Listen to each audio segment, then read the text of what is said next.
Bonjour et bienvenue pour ce nouveau JT Compte Aléa TV Revue Fiduciaire. Au sommaire aujourd'hui, revenu du patrimoine, prime de non-accident et baux professionnels. Les contribuables domiciliés fiscalement en France ne peuvent pas être soumis en France aux prélèvements sociaux sur leurs revenus du patrimoine de source étrangère s'ils sont obligatoirement soumis à un régime de sécurité sociale dans un autre État membre de l'Union européenne ou en Suisse. En effet, la Cour de justice de l'Union européenne a jugé que les prélèvements sociaux sur les revenus du patrimoine participent au financement des régimes obligatoires de sécurité sociale en France.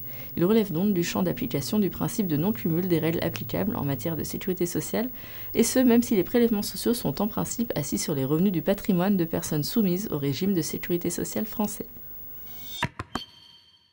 La Cour de cassation s'est prononcée sur la validité d'une prime de non-accident qu'une entreprise de transport avait instaurée par accord collectif au bénéfice des conducteurs de bus. Cet accord prévoyait que si un conducteur était responsable d'un accident de la circulation à 50%, il ne percevrait pas cette prime pour le mois en cours, et que s'il était responsable d'un accident à 100%, il ne percevrait pas de prime pendant 2 mois. La Cour de cassation a estimé que la prime de non-accident, qui est supprimée uniquement lorsque la responsabilité du salarié est mise en cause, constitue une sanction pécuniaire interdite. L'employeur a été condamné à payer au salarié un rappel de salaire au titre des primes non versées et des dommages et intérêts pour avoir appliqué une sanction pécuniaire illicite. L'INSEE a publié l'indice des loyers commerciaux, l'indice des loyers des activités tertiaires et l'indice du coût de la construction pour le 4e trimestre 2014. L'ILC du 4e trimestre 2014 s'élève à 108,47. Sur un an, il reste stable à plus 0,01%. Sur 3 ans, la variation de l'ILC s'élève à 2,06%.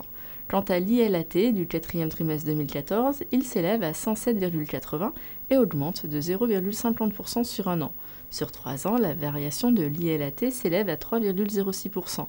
L'ICC du 4e trimestre 2014 s'élève à 1625 contre 1627 au 3e trimestre 2014.